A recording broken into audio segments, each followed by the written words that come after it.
కానీ నేను ఈ స్థానంలో నిలబడినా అంటే దానికి కారణం వైఎస్ జగన్మోహన్ రెడ్డి గారు, వైఎస్ఆర్ కాంగ్రెస్ పార్టీ. దాన్ని మర్చిపోతే ఎవరికి కూడా పుట్టగతులు ఉండవు. ఈరోజు చాలా పార్టీలు అడుగుతాయి, ఏం సిద్ధార్థ మా పార్టీలో ఒక ఎమ్మెల్యే టికెట్ ఇస్తామని.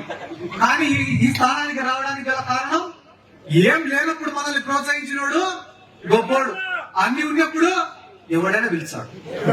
ఏముంది దాంట్లో? ఈ రోజు 4 మంది ఎంపీలు పోయినారు తెలుగుదేశం పార్టీ.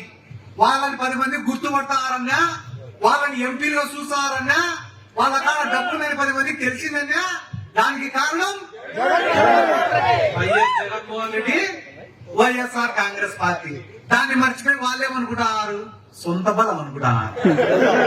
మా కాడ లెక్కుంది కాబట్టి చంద్రబాబు నాయుడు పిలుచుకున్నాడు అనుకుంటున్నారు. మా పైన చంద్రబాబు నాయుడు ఈ పరిహితమైన లవ్వు అనుకుంటున్నారు.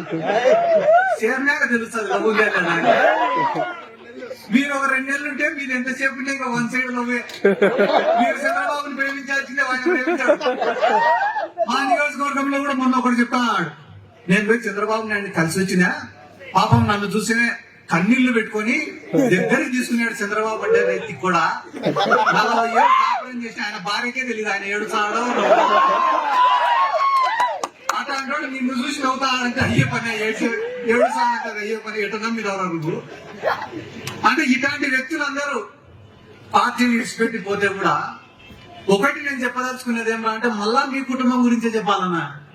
పార్టీ వచ్చిన మొదటి రోజు నుంచి ఈ రోజు వరకు ఆ పార్టీ కోసం కష్టపడతానే కుటుంబం మేకపాటి కుటుంబం. వాళ్ళు పూటకొక కడువ మార్చేటోళ్ళు కాదు, వీలైతే సాయం చేసేటోళ్ళే తప్ప ఎవరి దగ్గర నుంచి ఏం ఆశించేటోళ్ళు కాదు. ఎందుకంటే డబ్బులు అందరి కాడు ఉన్నాయి ఈ కాలంలో. ఆ కోకాపేటలో ఎకరం ఉంటే 100 కోట్లు.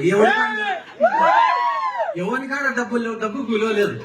డబ్బు ఉండడం ముఖ్యం కాదు, ఆ డబ్బును ఖర్చు పెట్టే గుణం కూడా ఉండాలా. 10 మందికి సాయం చేసేదానికి ఆ గుండె కూడా ఉండాలా. ఆ గుండెను మనం బతికించుకోవాలి. కాబట్టి అందరం కూడా మేకపాటి కుటుంబానికి అండగా నిలబడాల్సినటువంటి అవసరం ఉంది. ఆయన ఆ పక్క తెలుగుదేశం క్యాండిడేట్ ఎవరు నాకు తెలీదు. మీరు అనుకోకండి, ఎవరు నువ్వు ఒక పేరు చెప్తాను కానీ ఆడ టికెట్ ఇచ్చేంత వరకు నమ్మకంలో ఎవరికి పొత్తుల భాగంలో పోయినా పోతాయి. ఆయన ఎవరు అమెరికా నుంచి వచ్చినాడని ఇప్పుడే చెప్తున్నారు. మరి ఏమన్నా ఆయన వర్చువల్ లో ఓట్లు అడుగుతాడేమో నాకు తెలియదు. ఏంటన్నా లెక్కలో ఉండే పెద్ద బొక్కలు కూడా బయటకొస్తాయి. ఏ పార్టీకైనా, ఏ రాజకీయ పార్టీకైనా ఒక పార్టీ, ఒక నాయకత్వం, ఒక సిద్ధాంతం అనేది ఉండాలి. ఏ రాజకీయ పార్టీ పుట్టినా కూడా ఒక సిద్ధాంతం కోసమే పుట్టింటది. కూడు గూడు గుడ్డ అని చెప్పి ఒక పార్టీ పుట్టింది. తెలుగువాడి ఆత్మగౌరవం కోసం అని చెప్పి ఒక పార్టీ పుట్టింది. పెట్టుబడిదారులకు వ్యతిరేకంగా అని చెప్పి ఒక పార్టీ పుట్టింది. సమసమాజ స్థాపన అని చెప్పి ఒక పార్టీ పుట్టింది. వైఎస్ఆర్ ఆశయ సాధన కోసం అని చెప్పి ఒక పార్టీ పుట్టింది. తెలంగాణ రాష్ట్రాన్ని సాధించడమే ధ్యేయం అని చెప్పి ఒక పార్టీ పుట్టింది. ఏ సిద్ధాంతం లేని పార్టీ కూడా ఒకటి ఉంది, అది జనసేన పార్టీ. చంద్రబాబు నాయుడు ముఖ్యమంత్రి చేసేదానికి పుట్టిన పార్టీ చంద్రబాబు ఏంటి పెట్టుకునే పార్టీ. కాబట్టి ఏ పార్టీకైనా కూడా ఒక సిద్ధాంతం అనేది ఉంటుంది. ఆ సిద్ధాంతాలను మర్చిపోయి పనిచేసినప్పుడు ఆ పార్టీలు పుట్టగతులు లేకుండా పోతాయి. ఈరోజు చంద్రబాబు నాయుడు కలుస్తాడో తెలీదు, ఎందుకు బీజేపీతో కలుస్తాడో తెలీదు, ఎందుకు జనసేనతో కలుస్తాడో తెలీదు. ఒకరోజేమో పోయి కాంగ్రెస్ అని సంకెత్తుతాడు, ఒకరోజేమో బీజేపీ అని సంకెత్తుతాడు. 2 సంఘాలు ఖాళీ లేవని ఇప్పుడు పోయి పవన్ కళ్యాణ్ నెత్తి మీద వస్తున్నాడు. ఆ పవన్ కళ్యాణ్ ఎందుకు ఊగిపోయి మాట్లాడతాడో నాకు అర్థం కాదు. నేను ఇప్పుడు ఒక 5 నిమిషాల నుంచి మాట్లాడతాను, మసంగా మాట్లాడతాను, నిలబడతాను. వాళ్ళందరూ నా మాట వినడం లేదా? ఎవరి పక్క ఉండేటోళ్ళు నవ్వుకోవడం లేదా?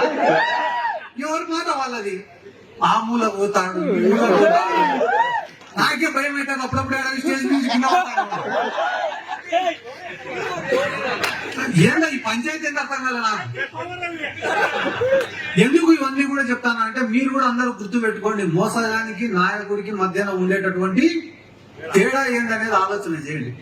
మోసగాడు అనేవాడు ఎట్టుంటాడు రా అంటే, నీ కష్టాన్ని వాడుకుంటాడు, నా కష్టాన్ని వాడుకుంటాడు, నీ శ్రమను వాడుకుంటాడు, నా శ్రమను వాడుకుంటాడు, ఎదుగుతాడు.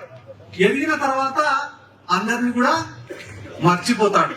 కానీ నాయకుడు అనేవాడు ఎదిగిన ప్రతి మెట్టును గుర్తు పెట్టుకుంటాడు, సాయం చేసిన ప్రతి గుండెను పైకి తీసుకొని వస్తాడు. జగన్మోహన్ రెడ్డిని నమ్ముకునే ప్రతి కార్యకర్త కూడా ఈ రోజు ఒక ఎంపీటీసీనో, జెడ్పీటీసీనో, సర్పంచ్, మున్సిపల్ చైర్మన్, కౌన్సిలర్ లో, కార్పొరేటర్ లో, లేకుంటే కార్పొరేషన్ చైర్మన్ లో, ఎమ్మెల్యేలో, ఎంపీలో, రాజ్యసభ సభ్యులు, చిన్న చిన్న బీసీలు, ఎస్సీలు, ఎస్టీలు, మైనార్టీలు పెద్ద పెద్ద స్థానాలలో కూర్చొని కదా. పవన్ కళ్యాణ్ నమ్ముకునేది ఏం చేస్తారు? సైకిల్ గుర్తు పట్టుకొని చూస్తారు. ఏం చేస్తారు? సైకిల్ గుర్తు. ఆ మాట అనకూడదు కానీ తప్పడంలో ఏం చేయమంటావు? ఎంత కంట్రోల్ చేసుకునే టెంప్ట్ చేస్తాను. నేను అడిగేది మళ్ళా వాస్తవమా కాదా అని ఆలోచించమని మాత్రమే నేను చెప్తానా. వైసీపీ చెప్పేది వినండి, తెలుగుదేశం వాడు చెప్పేది వినండి, జనసేన వాడు చెప్పేది వినండి, కానీ నిజమేందో ఆలోచించాల్సినటువంటి బాధ్యత ఇక్కడ ఉన్న ప్రతి ఒక్కడి పైన ఉంది. ఎందుకంటే మంచి చేసి కూడా ఓట్లు గెలిచలేకుంటేటన్నా మనం తప్పుడు వాళ్ళే గెలుస్తారు.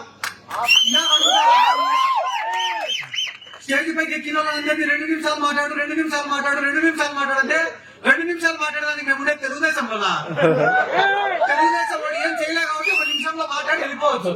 ఎందుకంటే చెప్పుకునేదానికి ఏం లేవు. కానీ మేము ఉండేది వైఎస్ఆర్ కాంగ్రెస్ పార్టీలో అన్నా.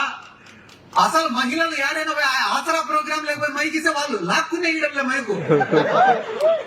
ఎందుకంటే నాకు తెలిసిండొచ్చు, తెలియకపోయిండొచ్చు, కానీ ప్రభుత్వం ద్వారా లబ్ధి పొందిన ప్రతి ఒక్కరికి తెలుసన్న జగన్మోహన్ రెడ్డి గారు చేసిన సాయం ఏందనేది. 2,50,000 కోట్ల రూపాయలు ప్రజలకు ఇచ్చిన జగన్మోహన్ రెడ్డి గెలిచకుంటే ఏం చేశాడని గెలిచాడు సార్ చంద్రబాబు నాయుడు? ఏం చేశాడు చంద్రబాబు నాయుడు? మోసం చేసినాడు. మోసమే చేసినాడు చంద్రబాబు నాయుడు. అమరావతిలో రాజధాని కట్టా అని చెప్పి భూములు కొట్టేసినాడు. నీరు చెట్టు కార్యక్రమాలు చేస్తా అని చెప్పి రోడ్లు వేయకుండా బిల్లు పెట్టుకొని తిన్నాడు. జన్మభూమి కమిటీ పెట్టన్నా, ఈ జన్మభూమి కమిటీ చెప్పడం మర్చిపోయినా. మా ఊర్లో ఒక రేషన్ కార్డు రావాలన్నా జన్మభూమి కమిటీ సంతకం పెట్టాలి, ఒక పెన్షన్ రావాలన్నా జన్మభూమి కమిటీలో సంతకం పెట్టాలి, ఒక ఎస్సీ కార్పొరేషన్ లోన్ రావాలన్నా, బీసీ కార్పొరేషన్ లోన్ రావాలన్నా, ఏం కావాలన్నా కూడా జన్మభూమి కమిటీలో సంతకం. లాస్ట్ మొగుడు పిల్లల సంసారం చేయాలన్నా వాళ్ళ సంతకం. కానీ ఈ రోజు పేదవాడికి సంక్షేమ పథకాలు అనేవి ఎట్లా అప్లై చేసుకోవాలో కూడా తెలియదు, ఏమేమి పథకాలు వస్తాయో కూడా తెలియదు. అట్లాంటిది ఈ రోజు పేదవాళ్ళు సచివాలయానికి పోయి వాలంటీర్ల కాడికి పోయి మాకు ఎందుకు రాలే పథకాలు అని చెప్పి కొట్లాడుతున్నారు. ఆ స్టేజ్ లో నిలబెట్టింది ఎవరు? అలా ఓటు పడేది ఎవరికి? మధ్యలో వచ్చే బఫూన్ గాళ్ళతో అందరి గురించి మేము మాట్లాడాలన్నారు. మధ్యలో వచ్చే బఫూన్ గాళ్ళ గురించి మేము మాట్లాడాలన్నారు. రెడ్డి నా శత్రువులు ఉన్నారు, నా ఒక్కొక్కరి కాడ 1,000 కోట్ల ఆస్తులుండే, నెలబాడి దగ్గర 1-2 కోట్ల రూపాయలు వస్తాయి. మేము బయటికి పోవాలంటే అప్పు చేయాలి. అయినా కూడా వాళ్ళ అవతల వాళ్ళని ఎదుర్కోగలుగుతామంటే దానికి కారణం వైఎస్ జగన్మోహన్ రెడ్డి మాకు ఇచ్చేటటువంటి సపోర్ట్. డబ్బులతో ఏం కాదన్నా, అందరు డబ్బులు డబ్బులు డబ్బులు అనుకుంటా. డబ్బుతో ఏంది కూడా రాదు. ఏం చంద్రబాబు కాడ లేని డబ్బులా? పవన్ కళ్యాణ్ ఒళ్ళు ఇల్లు అన్నీ అమ్ముకున్నాడు. పవన్ కళ్యాణ్ అయినా డబ్బుతో ఏం కాదని నేనే అనుకుంటా. అయినా మరి మన కాడ ఏం లేకుండా ఇంత హంగామా చేస్తాను కదా, మన కాడ కూడా కొంచెం డబ్బులు ఇంటే అల్లరి లేపెట్టేవాళ్ళం కదా అని చాలా సార్లు అనుకున్నాను. జీవితంలో నేను కూడా చాలా రోజులు అనుకునేవాడిని. ఏమనుకునేవాడిని అంటే, ఒక మనిషికి కీర్తి ఉండదు అంటే పేరు ప్రతిష్టలు వస్తాయి. కొంతమందికి ఉద్యోగంలో బాగా సక్సెస్ ఉంటది, కొంతమందికి వ్యాపారంలో బాగా సక్సెస్ ఉంటది, కొంతమందికి వద్దనే డబ్బు వస్తుంటది. అట్లా ఒక్కొక్క మనిషికి ఒక్కొక్క దాంట్లో రాసి పెట్టినాడు దేవుడు కిస్మత్ అనుకునేటువంటి నేను అట్లనే ఒక వ్యాపారం చేసినా. ముట్టుకోవడం భస్మం. అట్లా ఏ వ్యాపారం చేసినా కూడా డబ్బులు రావడం వచ్చి రిటర్న్ లో పోతాయి డబ్బులు. మరి నా జీవితంలో దేవుడు రాసినట్టు లేడు నాకు. ఇది పేరు వస్తుంది, సరేలే పేరు వచ్చినాక డబ్బులు సంపాదించుకోవచ్చు ఏమనుకున్నా. పేరు వస్తూనే ఉంది కానీ డబ్బు మాత్రం రావడం లేదు. నాకు ఏందిరా ఇది, ఏం అర్థం కావడం, ఏంది పరిస్థితి ఇట్ అయిపోయింది. అప్పులు చూసేమో పెరిగిపోతూనే ఉండే, దానాలు ధర్మాలకే పోతున్నాయి డబ్బులన్నీ. ఎట్లా ఎట్లా ఎట్లా అనుకునేటప్పుడు దేవుడే కొన్ని వర్కులు చూపించినాడు. వర్కులు చేసుకున్నా, అప్పులన్నీ కట్టుకున్నా. నన్ను నమ్ముకునే ప్రతి కార్యకర్తను కూడా లీడర్ గా చేసుకునేదానికి డబ్బులు వచ్చినాయి, అన్ని చేసినాను. ఎప్పుడైతే డబ్బులు నాకు వచ్చినాయో ఆ రోజు అనుకున్నా, ఈ గీత కూడా నాకు ఉందిరా. అప్పటి వరకు 50 లక్షలు అప్పు చేసేటప్పుడు ఇప్పుడు 10 కోట్లైనా చేసా అప్పు. ఎందుకురా అంటే ఇంకా గీత ఉందని అర్థమైపోయింది కదా. కాబట్టి మంచి చేయడానికి మనసు ఉండాలి తప్ప డబ్బుతో పని లేదు. కాబట్టి ఆ మనసు వాళ్ళకు ఉందని చెప్పి నేను ఇంత దూరం వచ్చి కూడా వాళ్ళకి మద్దతు కోరుకుంటానన్నా. మాకేమో బెంగళూరులో ఇంత పద్ధతి ఉండే జనం ముందర నిలబెట్టి మాట్లాడమని చెప్పినారు. మళ్ళా మీరు ఒకసారి ఉదయగిరికి పిలిపిస్తే ఆడ నేను మాట్లాడతానా, నేను మైకు బట్టి మాట్లాడతాంట, కింద మా వాళ్ళు ఆడాడ ఒకరు క్వార్టర్ వేసి జై జగన్ అంటారు. ఆ దినం ముందర మాట్లాడితే మాకు కొంచెం ఉత్సాహం ఉంటుంది కాబట్టి మళ్ళీ ఆడ ఒకసారి కలుస్తాం. ఇప్పటికే మీరు కూడా 2-3 సార్లు ఆహ్వానించినా కూడా రాలేకపోయినందుకు క్షమించాల్సిందిగా కోరుకుంటూ, మీ కుటుంబం వరకు అర్ధరాత్రి పిలిచిన మా అన్న చెప్పినాడు జగన్ సార్ కోసం ఈ 15 రోజులు సమయం కేటాయించి పనిచేయాలని. జగన్ సార్ కోసం గాని మీకోసం గాని సమయం కేటాయించేది కాదు, ప్రాణం కేటాయించైనా కూడా పనిచేస్తాం. ఇక్కడికి వచ్చినారు ఇంతమంది, ఇంత శ్రద్ధగా ఇంత ప్రేమగా మీ సమయాన్ని కేటాయించి వచ్చిన ప్రతి ఒక్కరికి నా ధన్యవాదాలు, కృతజ్ఞతలు తెలుపుకుంటూ, జగన్మోహన్ రెడ్డి గారి పైన ఎల్లప్పుడూ మీ ప్రేమ ఉండాలని చెప్పి కూడా మనస్ఫూర్తిగా తెలియజేసుకుంటూ సెలవు తీసుకుంటానా. జై జగన్.